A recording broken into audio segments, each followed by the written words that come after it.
Hey, I'm Dallas Dupree Young, and you're watching the Permanent Rain Press. Hi everyone, it's Chloe with the Permanent Rain Press. Today I'm happy to be joined once again by Dallas Dupree Young. How are you? I'm doing very well. How about yourself? I'm doing well, thank you. I'm so excited to dive into season six of Cobra Kai, parts one and two with you. Of course, for all those watching and listening, we are discussing spoilers, so please be warned before continuing. Now, at the start of season six, Kenny, he's still dealing with the fallout after Cobra Kai and Terry Silver's demise in the season five finale. Can you explain what he is struggling with mentally and who, if anyone, he is upset at, including himself?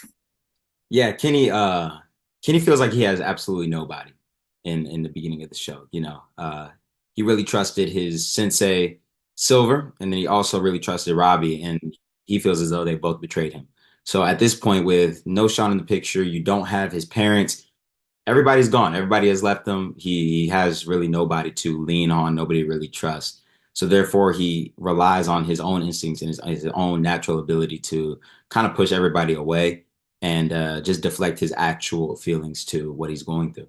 And it's a really scary feeling, like feeling so lost and confused. Maybe there's a bit of guilt and shame there as well. I'm not sure. But luckily, we do see Shawn return. He is released from juvie in between the seasons. So for Kenny, how has it been having his older brother back at home? And tell me a bit about that conversation that they share, which convinced Kenny to give Miyagi-Do a chance. Yeah, having Shawn back at home was so important for him. I think that was like his saving grace at the beginning of the show. That was the person that he could really rely on while he had nobody.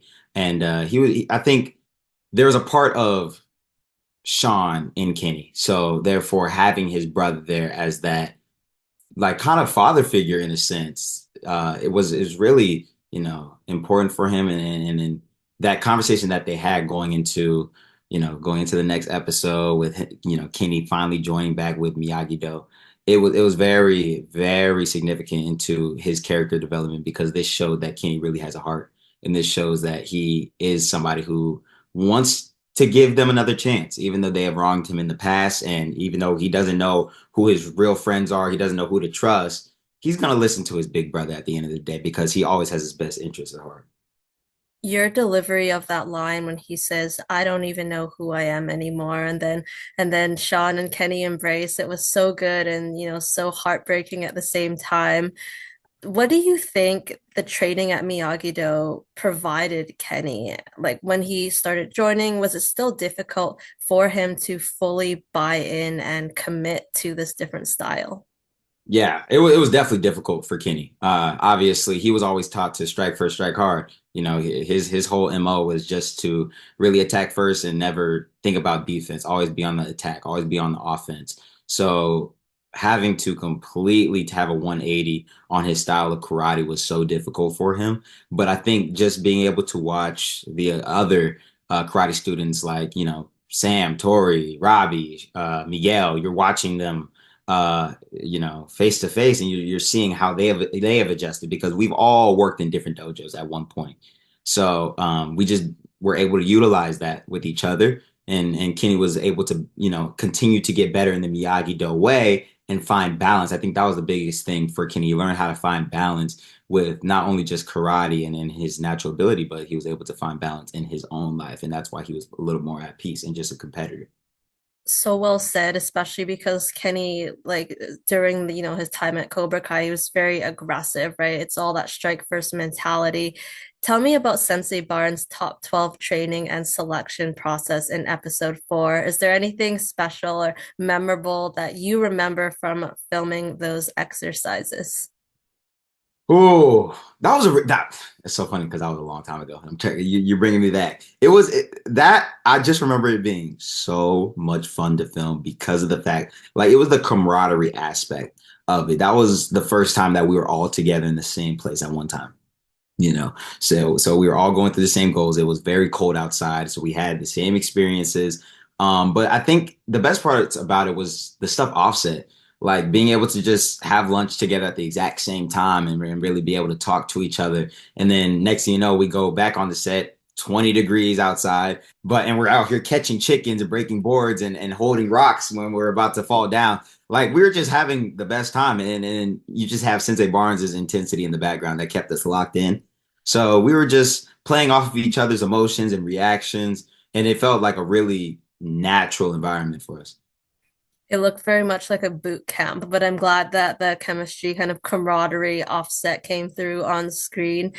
Tell me about Kenny's laxatives accident during Capture the Flag, because it was very hard to watch given the beginning of Kenny's story in season 4. And although we don't see the graphics, how was that for you to film and revisit those emotions in Kenny? It was tough. It was It was tough. I think the toughest thing about it, if I'm being completely honest, was having to act out me crapping my pants in front of all of my friends. I think that was the toughest part about it because you really have to put yourself in the state of somebody who's going through it at the moment, and you have to act it out completely and completely be all engaged into it and emphasize every single movement. So the whole laxative incident, it was tough for Kenny. I mean, everybody, I feel like after season 5, when he was looked at as a villain, you go into season 6, and he's starting to become a guy that people respect again, just like they did back in season 4, and they're kind of liking him a little bit, seeing how he's going to do as a competitor, and they're kind of rooting for him a little bit. But then once that happens, it's like everything's done. He's done. He's out of the competition. It's over for him. So he kind of goes back down to that mental spot where he doesn't have anybody because once again they're all laughing at him. He was just a laughing stock. It's like that spiral, right? You try so hard to kind of reach a level of redemption or a surety in yourself, and then having basically being kicked back down. And Kenny, he knows he was sabotaged. He immediately blames Anthony. He doesn't think that the senseis will listen to him. Did he ever consider that it could have been Devin Hawk or Dimitri as his main competitors for those final 2 spots? Like, why or why not did their names not come up for him? Giving the past relationship and animosity that he has had with Anthony, I think even if I was the person in the situation, I would have immediately thought it was the guy who originally bullied me. Like, there's no way I would think anybody else. Even with what I did to Hawk in season 5 with, the silver bullet and everything, and then going to everybody else, like, I would never think that it's them because why would they actually sabotage me in this situation? That wouldn't make any sense. So going to Devin, that's just, nobody would ever expect that. Like, I thought, we trained together with Silver. But you could tell there was no bad blood. She just really wanted to win, and she felt like that was her only option because I was going to be that last competitor who took her spot. But I think with the rivalry that Kenny and Anthony have from the past seasons up until now, I think there was no way that he wouldn't think otherwise. It's almost like when you're clouded a bit, right? By that revenge, by that rivalry. So Kenny, after the accident, he doesn't return to Miyagi-Do. Can you expand upon that decision for him? Like, how did it carry over to him immediately declining a chance to rejoin the team at the Sekai Taikai in episode 8? Yeah, he had to decline because the last thing he wanted to do was show his face in front of everybody that was making fun of him again, because that kind of repeats the history of him back in season 4 when he had nobody that really liked him because he was just a new kid and everybody laughed at him for even making dance moves on a bus stop and just being a normal kid. So going back to that, it kind of just relives all those memories. So I think just that fear of thinking about having to go back into a place where you crap your pants in front of everybody. He was too embarrassed to even do that. So I think the first thing that came to mind was absolutely not. Why would I ever go back to that place? Even with my guidance of my brother, guidance of anybody else, I wouldn't listen to anybody. That episode, he later opens up to Amanda LaRusso about his doubts. Why do you think he felt comfortable sharing with Amanda, knowing that she is Anthony's mom?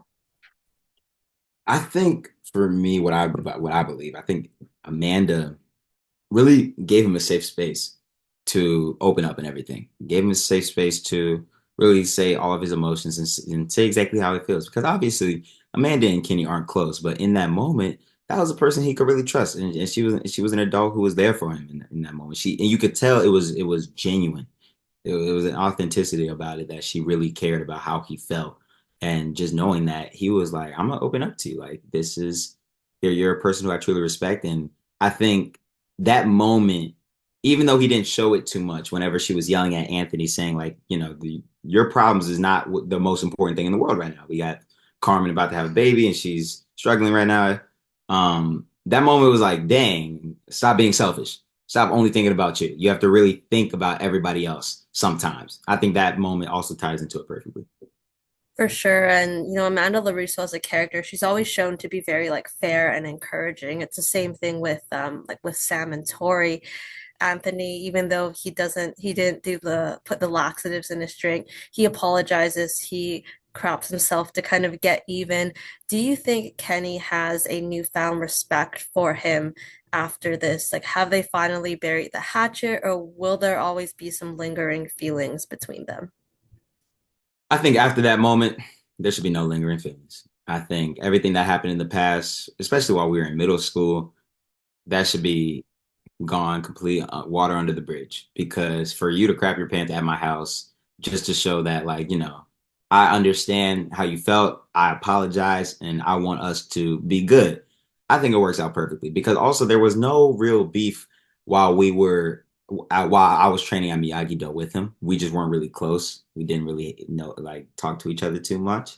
So I think that moment right there kind of solidified that there is no problems between us, and we can move forward and honestly just try to win this Teke.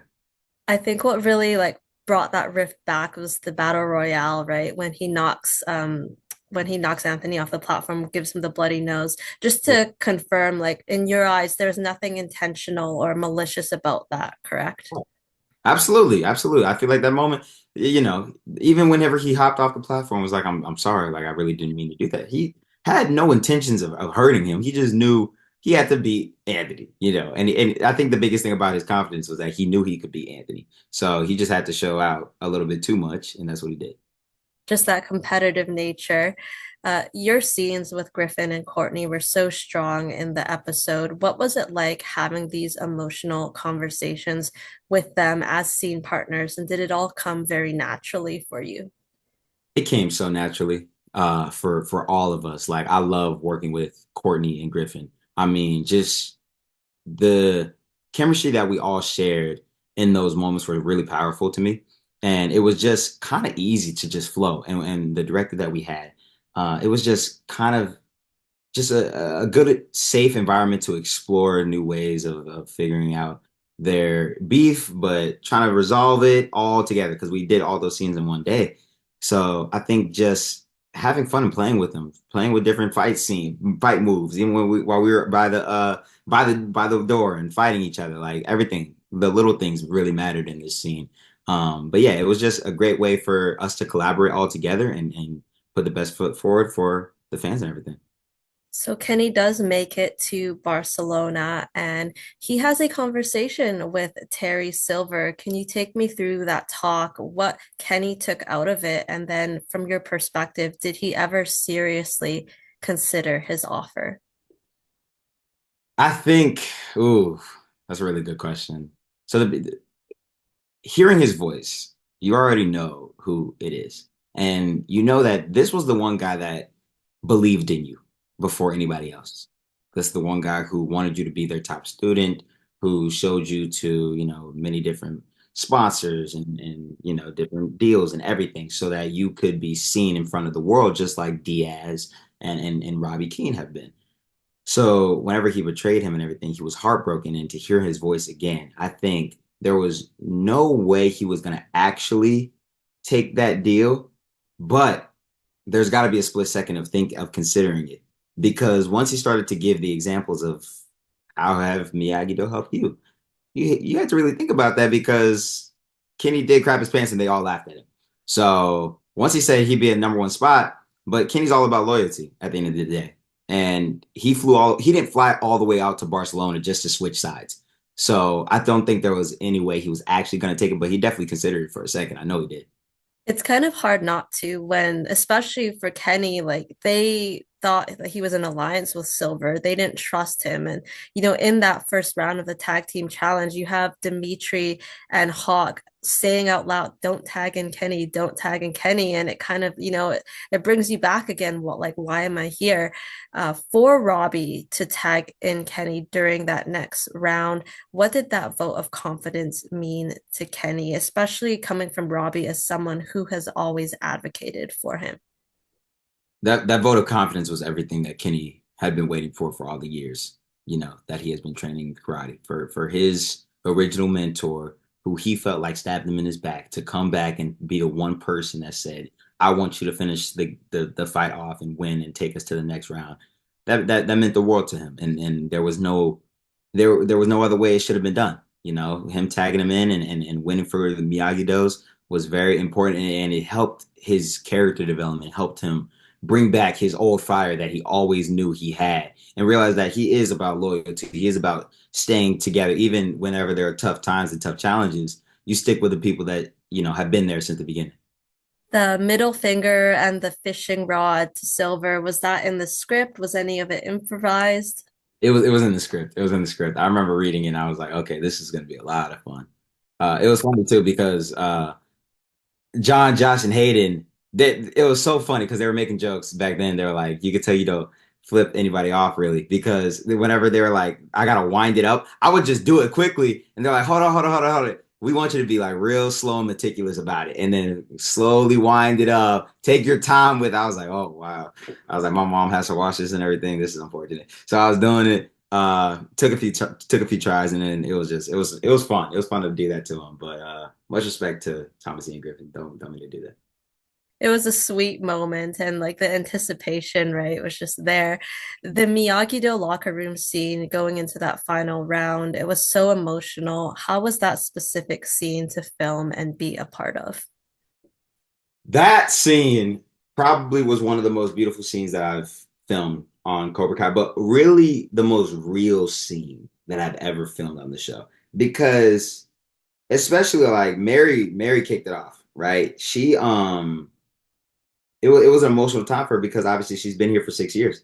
And the fact that she was about to end, she would get emotional just rehearsing it with us. And because she was getting emotional, we would all start to be like, dang, like we're not even filming the scene yet. We starting to struggle. So being in that room and really thinking about the times that we've had, and like the camaraderie aspect of it and how it was so family oriented on set, we realized in that moment, guys, we only got a few more weeks to film and this is it. We're done. Like the show is over. So that scene was kind of our moment to let out all of our real authentic emotions and figure out like, okay, this is a celebration of everything that we've accomplished with this show and how grateful we are that the people love it as well. And then for you, it's like seeing each other grow, like in between when you came back for season six, you had a big growth spurt. I don't know if that's something that you kind of noticed when you went back to train or film, or if anyone else commented on it, because you're taller than Tanner now, right? Absolutely. Oh yeah. And I let him know. I let him know many times. I want everybody to know that. Because he would always make jokes whatever. I was like, just wait, wait. Because I say what I would say. I'd be like, season 8, I'm gonna be taller than you. And the next thing you know, comes season 6, they hadn't seen me in a while. So whenever I pulled up to set on that first day of training, everybody was like, what happened to Dallas? Like, because obviously they remember me from 2021, where I was the little 14-year-old, 15-year-old kid, probably 5'2". My voice was a lot higher. So everybody was shocked. I remember even a moment where I was having a conversation with the stunt coordinator, Don Lee, and this was about 3 weeks prior to the start of filming, and we were just talking to each other. And he was like, "Hey, what's up, Dallas?" I said, "Hey, how you doing?" And he was like, "Huh?" And I was like, "What do you mean?" He was like, "Who is this?" I was like, "This is Dallas." He was like, "Nah, you lying." You lying, Dallas. I was like, "Nah, this is me." So it's little moments like that. Everybody was definitely shocked with my growth spurt, but it finally happened. That's hilarious. But it's also like, I'm sure for you coming into your own body with your movement as well, right? Because that's something that you have to coordinate. And leading into my next question, tell me about the unsanctioned dojo brawl and the specific team up moment that Kenny and Devin shared when they ran up the stairs. Like, how was that to choreograph and film? Oh, that was a lot of fun to choreograph and film. We took a lot of time on it, and I think the best part about it was whenever we were doing an offset with everybody, everybody was doing their different fight sequences, and at the end of the day, we'd all come together, and people in the middle would have to do their fight sequences in front of everybody, and we were all. I think the best thing about it was everybody was so supportive, and they were all, even if you messed up, they're like, nah, it's okay. Like you get back up and you do it again. That's all. So I think having everybody to get together right there in that moment, then as far as the character aspect of it, me and Devin, she made me lose my spot in the second attack cast. So that moment right there kind of showed that there's no bad blood between us. That it's all love at the end of the day, and we want to win together because we're on the same team and we're cool. It's water once again, water on the bridge with all everybody in the storylines. It's getting better. There was just so much going on. It's so cool to see it all come together, I'm sure, for the cast because you all put so much time and effort into it. Viewers don't see Kenny's reaction to Kwan's death. So this is a bit of a two-part question. First of all, what was Kenny's reaction? Like, in your perspective, did he consider the dangers of what they were facing with the fighting? And then the second part is when you found out about Kwan's fate, what was your reaction to what this meant for the franchise? Okay, so to answer the first question, I don't think Kenny was really considering how violent this fight could really be because at the end of the day, he has done that all not the All Valley fight, but the season 5 brawl whenever everybody was attacking each other. At the end of the day, you're just gonna fight and it's gonna be a battle between each other. But I don't, he's a competitor. He's fierce. If they want to attack him, okay, well, he has to fight back. He has, the Cobra Kai mentality always comes through. So I think when Kenny actually saw Quan on the ground bleeding to death, it's a different feeling than anything he's ever felt before because he like a kid just died in front of your eyes. Like you'll never be able to unsee this, and it'll only be because of the fact that you were just having a karate brawl. Like it wasn't because of anything else. Like the feeling of knowing that hurts deeply. And then for me, whenever I saw it, I was shocked. I was surprised. I didn't think that anybody would die in Cobra Kai like much like that, and have such a brutal outcome. But I think it adds a different flair to the show. It adds something exciting to go into, and it's a crazy cliffhanger going into the next lap and the next and the last 5 episodes of the series. So I think people are going to be excited about it, and they're not going to know how to act, especially once they see that happen. It was definitely like that shock value at the end, but like you mentioned, it's such a like traumatic thing for all these characters to witness. So that will definitely set the stage for part three. Absolutely. What has the Cobra Kai fan support meant to you over the years? Oh, it's been incredible. Like the fan support has really changed my life. I mean, just the people that I've met on in public, people who come on my streams, anybody who shows up and shows love. I think it's just and it gives us that moment of satisfaction knowing that like we put all of this out for a reason, for everybody out and just to have that justified by all of the fans has been incredible. And it's just been I've been so grateful to be a part of this incredible show. What's cool is you've also gotten to meet some of these fans in person, like at premieres, but you've also appeared at different charity and community events. So it must always be nice for people to come up and say hi. I have a couple more questions for you. You mentioned before how much this show has taught you about the industry and how to continuously strive in your craft. Can you share a specific example of what you've taken away from this journey? Something that I've taken away from this journey. I think for me, it's always been to like, and I think I realized this more so later on in like season 6 and everything instead of like whenever I was younger. I was still a little kid, but the older you get, especially as I'm about to go into college and everything next year, you know, when times get tough, you got to rely on the people around you, and really be able to voice how you feel. And I know this has nothing to do with like karate or like Cobra Kai itself, but like having people like Griffin, Jacob, Sholo, you got Don, people who you really trust. When you're going through a tough time, you got to let them know about it. And when it feels like, life is starting to collapse on you, getting, it's getting difficult. to have all of these things around you while balancing whatever's going on in your life with work and your personal life. You just rely on the people around you, and they're going to be there because at the end of the day, that's your family. I love that. And speaking about Griffin, I know he got you to finally do a fit check on TikTok. I'm not sure if we'll be seeing any more of that content from you or you'll be sticking with the streams. You started a YouTube channel, streaming on Twitch. I think you have one later tonight as well. Tell me about these outlets and wanting to connect with fans and the public in a new way. Yeah, I felt like there was a lack there. Like I wasn't able to be able to, see other people and interact with fans much often really, and only whenever I was in public. So I think this was the perfect opportunity for me to obviously share Cobra Kai even more in a different light and get our personal experiences firsthand and really see it live and being able to communicate back and forth with everybody. So I think the best to do it was through Twitch and being able to use my streaming platform and everything and just share everything that I've gone through on the show, which has been absolutely amazing. And then anybody who watches on YouTube, that just means that they weren't able to catch out the stream in the moment. So we got everything going straight to that page as well. But yeah, I took a little break from streaming just because, senior year, it gets tough.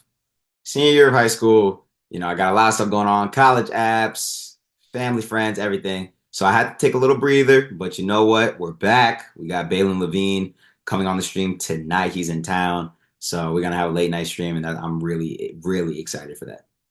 Well, I hope you're able to keep the good content coming, of course, balancing it with school and your family and friends and all that. I want to thank you so much, Dallas, for taking the time to chat. I really appreciate it. Absolutely. Thank you so much. I appreciate you. Of course, for all those watching, you can make sure to catch Dallas in Cobra Kai Season 6 Part 2 is streaming on Netflix November 15th, and we will see you next time. So.